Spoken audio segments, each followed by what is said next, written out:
साथियों की जैसा कि आप सभी जानते हैं कि कुछ समय पहले आरआरबी के द्वारा रेलवे की एएलपी के पदों पर, असिस्टेंट लोको पायलट के पदों पर 5,696 के करीब नई वैकेंसी निकाली गई थी। बहुत ही कम वैकेंसी, इतनी ज्यादा बेरोजगारी में बिल्कुल मतलब बच्चों की परिस्थितियों का मजाक बनाने जैसा। और टेक्नीशियन की वैकेंसी के ऊपर कोई अपडेट नहीं थी। पिछली बार जब लास्ट की वैकेंसी आई थी, आपको याद होगा 2018 में वैकेंसी आई थी। उस समय जो वैकेंसी थी वो एएलपी और टेक्नीशियन दोनों के पदों पर थी। और क्योंकि एएलपी में क्या है, आईटीआई होनी चाहिए, या फिर आपके पास डिग्री होनी चाहिए, या फिर आपके पास 10th के बाद में 3 साल का डिप्लोमा, या 12th के बाद में 2 साल का डिप्लोमा, तभी आप एएलपी का फॉर्म भर सकते हैं।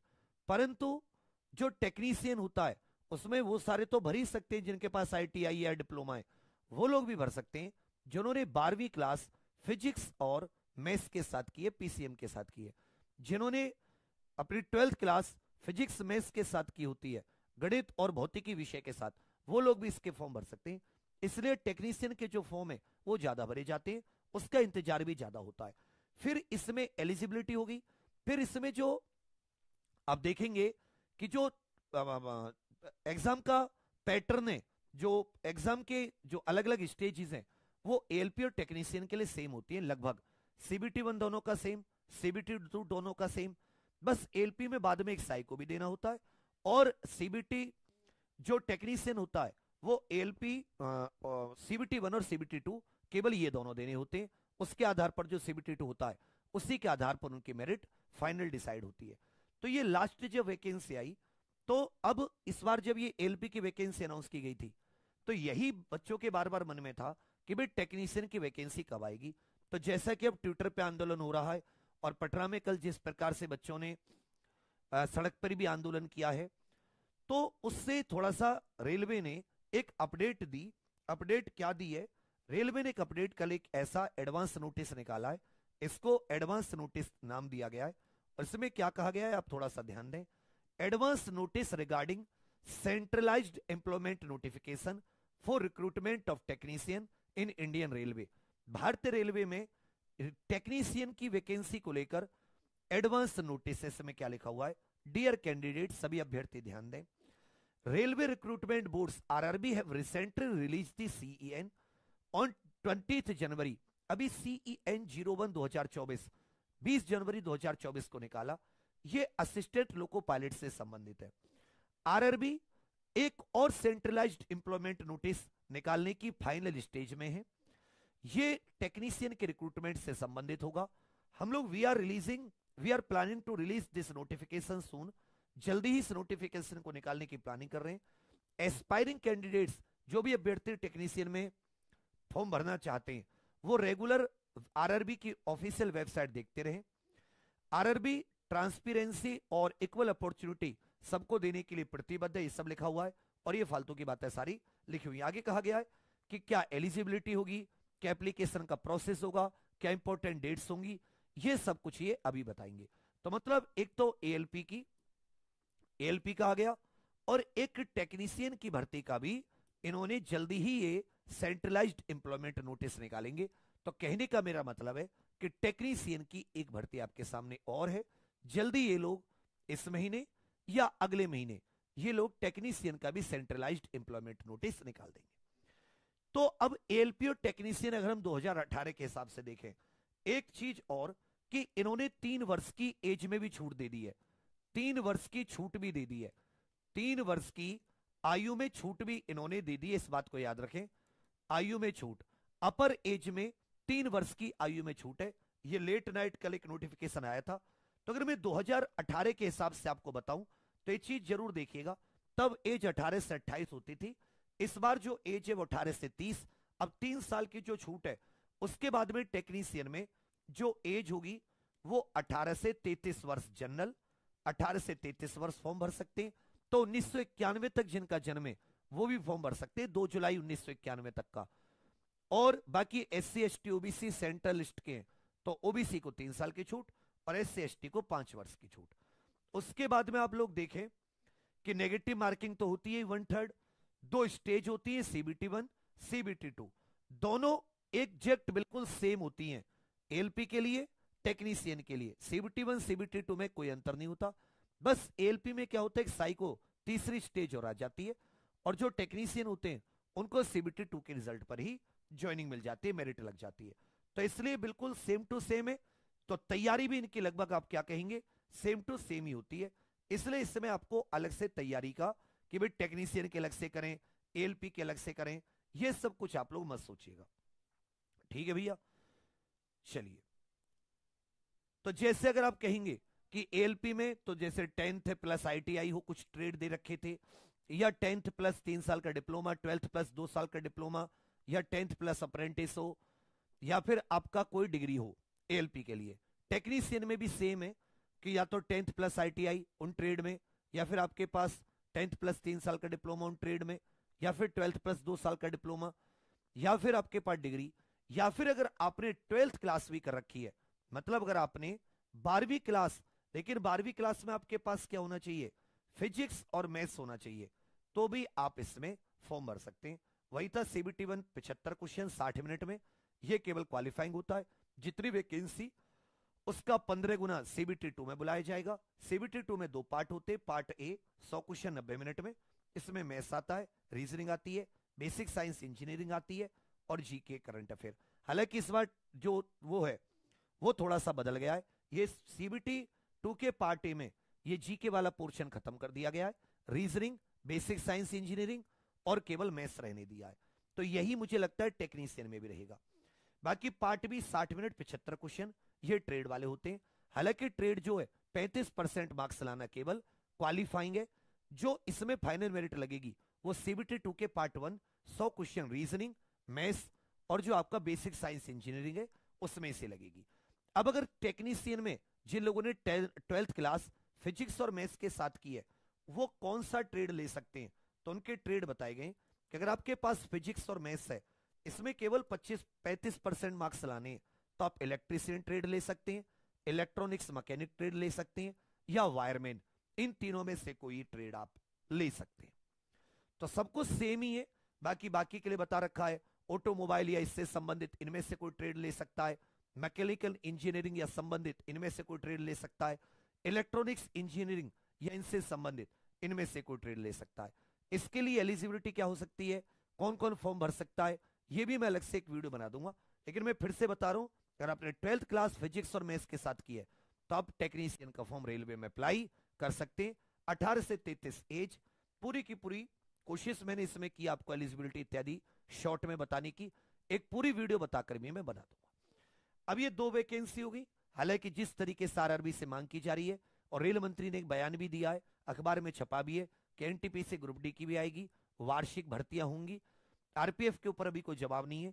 तो हमारी तो सरकार रेल मंत्रालय से यही मांग है कि बच्चे बहुत परेशान हैं, एक वार्षिक कैलेंडर दे दीजिए, पूरा एनुअल कैलेंडर, जिसमें कितनी वैकेंसी कब कब आएंगी ये पता चल जाए। और जिस प्रकार से बेरोजगारी है और जिस प्रकार से आवश्यकता है रेलवे में, ऐसा नहीं कि आवश्यकता नहीं है, जिस तरीके से परिचालन हर एक चीज को देखकर, सुरक्षा को देखकर, उसके अनुपात में, बेरोजगारी के अनुपात में ही वैकेंसी निकाले। ऐसा नहीं कि ऊंट के मुंह में जीरे से भी बुरी हालत कर दे। तो टेक्नीशियन के भी अच्छे खासे पद निकालने चाहिए, एलपी की संख्या में बढ़ोतरी करे, एनटीपीसी ग्रुप डी में कितनी वैकेंसी आएंगी, कब आएंगी, आरपीएफ एसआई कांस्टेबल में अच्छी खासी सुरक्षा, मतलब इतनी ज्यादा चोरी चकारी अभी भी रेलवे में होती है। तो इस सब के लिए पूरा प्लान बढ़िया से, बेशक 10-15-20 दिन का समय ले लें, लेकिन पूरा प्लान बना के अच्छे से बच्चों को दें, जिससे लोग अपनी पढ़ाई करें, ना कि मानसिक रूप से परेशान रहे। बाकी तैयारी के लिए मैं आपको बताऊं, एलपी के लिए हमने एक छोटा सा शताब्दी बैच नाम से एक बैच निकाला था, जिसमें सीबीटी 1 499, सीबीटी 1 +2 999, हमने वो सेम बैच टेक्नीशियन के लिए भी किया है। अब आप अगर एलपी के लिए तो आपको टेक्नीशियन की तैयारी भी उसी से हो जाएगी, टेक्नीशियन के ले रहे तो एलपी की तैयारी भी। तो एलपी और टेक्नीशियन दोनों के लिए एक ही बैच है हमारी एग्जाम पर ऑफिशियल एप्लीकेशन पर, जिसका नाम है शताब्दी बैच। ये साथी जो इसकी जो क्लासेस हैं वो 1 तारीख से, 1 फरवरी से, मतलब परसों से इसकी बेसिक क्लासेस शुरू हो जाएंगी। बेसिक समझते हैं, मतलब जैसे हर एक चीज की टर्मिनोलॉजी वगैरह होती है, प्रीवियस ईयर किस प्रकार से आई, और 5 फरवरी से इसकी फुल फ्लैश्ड क्लास शुरू हो जाएंगी। फुल क्लासेस की शुरू हो जाएंगी। तो अगर आप बिल्कुल टू दी पॉइंट थ्योरी के साथ अच्छी तैयारी करना चाहें तो आप एग्जाम पर ऑफिशियल एप्लीकेशन के जो हमारा शताब्दी बैच ऐसे कर सकते हैं। इतनी फीस भी नहीं है इसकी, टीम बहुत अच्छी है, टीम में कल आपको टीम से मिलवा दूंगा दिन में बढ़िया से। 1 फरवरी से इसकी टर्मिनोलॉजी शुरू हो जाएगी। देखो आप मुझे कहोगे कि बैच कर रहा है व्यक्ति, लेकिन हमारे लिए आवाज आवाज मेरी जितनी औकात जितनी हैसियत है उससे ज्यादा मैं करने की कोशिश करता हूं। हम लोग बच्चा बहुत मतलब हल्के बैकग्राउंड से आते हैं, हम कोई नेता के बेटे ऐसे नहीं है कि हमें सरकार कुछ नहीं। हम जैसे कमजोर व्यक्तियों को तुरंत दबा लेती है टीचर लोगों को, कुछ भी कोई भी नोटिस भेज देगी किसी भी चीज का। हमारी भी एक सीमाएं हैं, समझ रहे हो इस बात को। हम पर भी जिम्मेदारियां होती हैं, हम भी शिक्षक हैं, हम भी 200 लोगों की सैलरी पे करते हैं, तब जाके अपना सुकून में सो पाते हैं। नहीं पे होती है तो और ज्यादा अशांति जीवन रहती है। तो आप ऐसा नहीं कि हम बहुत आसान टारगेट है तो आप हमें ही, आपने एमएलए चुने, आपने एमपी चुने, क्या सोच के चुने? जो आज आप उनसे जाके बात नहीं कर सकते अपने लिए, वोट मांगने आएंगे, क्यों वोट दे के आए फिर आप उन्हें जब बात नहीं कर सकते? हम एक बहुत ही आसान टारगेट है टीचर, कोई नहीं, हम आप हमारे छोटे भाई बहन हो, आपकी बुराई अच्छाई सब, आपके दिल की बात समझ रहे हैं कि आपको दुख है कि वैकेंसी कम है, हम उसमें पूरी अपनी आवाज उठाने की कोशिश कर रहे हैं, उसमें आप कभी टेंशन मत लेना, हम पूरी आवाज उठा रहे हैं, और ज्यादा उठानी हुई और ज्यादा उठाएंगे। लेकिन संयम रखना, कोई भी कानून हाथ में मत लेना, किसी भी संपत्ति को नुकसान मत पहुंचाना, सारा आंदोलन सारी आपकी मांग खराब हो जाती है, आप पे उल्टी सीधी चीजें और आ जाती हैं, इल्जाम लगा दिए जाते हैं। संयम से सोशल मीडिया का उपयोग करके, और मैं तो यूपी पुलिस कांस्टेबल के लिए भी वही चीज बताया, आपके लिए भी वही बता रहा हूं। आपने एमपी एमएलए जेल अपना वार्ड परिषद का जो होता है प्रधान से लेकर, जिसको आप सरपंच बोलते हैं, उससे लेकर आपने सब कुछ लोग चुने। क्यों चुने? कि वो आपकी बात, नीति जो बनती है ना, पॉलिसी जो बनती है, ये जो नीतियां बनती हैं, रोजगार की नीति, ये सब वहां तक आपकी बात पहुंचा सके। टीचर नहीं पहुंचेगा। मुझे एमएलए नहीं चुना था, मुझे एमएलए चुनते ना, मैं आपके लिए वैकेंसी निकाल के लाता, पर मैं एमएलए नहीं हूं, समझे? मैं एक टीचर हूं, मेरी एक हैसियत है, मेरी एक दायरा है। आपने अपने एमएलए चुने, एमपी चुने, क्या सोच के चुने? इसलिए चुने कि उनके बड़े बड़े पोस्टर लग सके, या इसलिए संविधान में बाबा साहब ने, जवाहरलाल नेहरू जी ने, राजेंद्र प्रसाद जी ने, सरदार वल्लभ भाई पटेल जी ने और बड़े बड़े नेताओं ने मिलकर जो संविधान बनाया, उसमें जो पूरी संसदीय व्यवस्था बनाई, एमपी एमएलए का सिस्टम बनाया, कभी तुमने खोपड़ी लगाई संविधान पढ़ते हो इतना कि ये क्यों लगाया, क्यों बनाया ये? अरे इसलिए बनाया, एक गरीब व्यक्ति जिसके पास कुछ नहीं है, वो भी अपनी बात किसी को कह सके, और उसकी बात ऊपर तक, संसद तक, जहां से नीतियां बनती हैं। तो अभी तुम अपने एमपी एमएलए से क्यों नहीं मिल सकते? तो उससे कहो कि जी बताओ हमारी गलती क्या है, हमारे लिए आप आवाज क्यों नहीं उठा रहे? आप आवाज आज नहीं उठा रहे, हम आपके लिए घर से निकलेंगे नहीं वोट डालने, हम बोर्ड लगा देंगे घर के आगे कि यहां वोट मांगने मत आना, क्योंकि जब मुझे तुम्हारी जरूरत थी तुमने मुझे मेरी बात नहीं सुनी, अब मैं तुम्हारी बात नहीं सुनूंगा, यहां वोट मांगने मत आना कृपा। अपने घरों के आगे पोस्टर लगा दो बहुत ही प्यार से कि मेरी सभी एमपी एमएलए किसी भी पार्टी के हों, सबसे एक नम्र निवेदन है कि मेरे घर वोट मांगने मत आना, मेरे घर का कोई व्यक्ति तुम्हें वोट नहीं करेगा। कहां चले गए आपके माता पिता?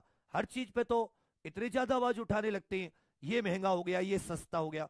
बच्चे के लिए, अपनी भर्तियों के लिए क्यों एमपी एमएलए से नहीं मिलकर आवाज उठा रहे? कोई आपको सड़क जाम करने की कोई जरूरत ही नहीं है, कुछ भी करने की। वो एमपी एमएलए का सिस्टम है, संविधान में कहीं भी नहीं लिखा जाओ सड़क जाम करो, मांग के लिए उनका एमपी एमएलए के पास जाओ, उनको चुना है तुमने। लेकिन टारगेट कौन है? टीचर। उसको बोल दो, उसको 4 गाली दे दो, खुशी मिलेगी? नहीं मिलेगी कुछ भी, क्योंकि मेरा दायरा ही नहीं है, मैं वहां हूं ही नहीं। मैं बस हाँ व्यूज के लिए 4, मैं अभी रेल मंत्री को 4 उल्टी सीधी बात बोल दूं, तुरंत व्यूज बढ़िया, लोग शेयर करेंगे, देखो टीचर ने रेल दिया। दायरा है यार मेरा, उस रेलने से तुम्हें कुछ मिलेगा क्या? नहीं मिलेगा। एक संवैधानिक दायरे में मैं आवाज उठा रहा हूं ट्विटर के माध्यम से बार बार, उन्हें नैतिकता का, जिससे कि हालांकि नैतिकता नेताओं में कम होती है, लेकिन फिर भी कुछ तो सोचेंगे। 30 जनवरी आज ही नैतिकता के सबसे बड़े, उनका हत्या हुई थी 30 जनवरी, उनकी पुण्यतिथि है महात्मा गांधी जी की, तो शायद वो लोग सुने। तो एमपी एमएलए का लाभ उठाओ, उनके पास जाओ, हाथ जोड़ के निवेदन करो, घर के बाहर पोस्टर लगा दो कि कृपया कोई मेरे यहां वोट मांगने ना आए अगर आप मेरी बात नहीं सुन रहे। कोई वही तो जाके रेल मंत्री से मिलेंगे, शायद ये लोग जगेंगे। 10-12 दिन का समय लेके एक प्रॉपर कैलेंडर निकाला जाएगा। बाकी हम तो तैयारी कराने वाले हैं बच्चा। जैसे होता है ना कि कैसा भी कुछ भी हो, सूरज रोज निकलता है रोज छिपता है, मेरा भी वो कर्तव्य फर्ज कार्य है, रोज निकलूंगा, हर वीडियो में वही बताऊंगा कि हाँ भाई मैं ये पढ़ा रहा हूं, ये पैसों में फ्री क्लासेस की भी यूट्यूब पे पूरी ट्राई कर रहा हूं हर तरीके से। तो इसलिए आपसे कोशिश है कि जो पेड या एप्लीकेशन पढ़ना चाहें वो बहुत ही कम फीस है। शताब्दी 1 तारीख से इसकी टर्मिनोलॉजी प्रीवियस ईयर पे आधारित शुरू हो जाएगी, 5 तारीख से इसकी फुल फ्लैश क्लास है। एलपी टेक्नीशियन दोनों के लिए CBT 1 499, CBT 1 CBT 2 999। जो भी साथी जुड़ना चाहें आज कल में जुड़ जाएं। फिर 1 तारीख से इसकी क्लासेस शुरू होंगी, जिससे आपको कोई दिक्कत कोई परेशानी ना आए। बायो वालों का क्या होगा? बायो वाले बेटा फिजिक्स और मैथ जरूर होनी चाहिए, बायो एक्स्ट्रा तो भर दो, लेकिन फिजिक्स मैथ 12th में जरूर हो, वही टेक्नीशियन भर सकते हैं। बाकी ITI ये सब कुछ है तो वो भर सकते हैं। तो यही आपको बताना। तो बाकी इसकी एलिजिबिलिटी को लेकर, आयु को लेकर, इसके लिए मैं अलग से वीडियो और बना दूंगा। एक बात और है कि 3 वर्ष की छूट आयु में मिल चुकी है, ये चीज आप लोग याद रखिएगा, ठीक है। चलिए, तो एग्जाम ऑफिशियल एप्लीकेशन जरूर डाउनलोड कर लें।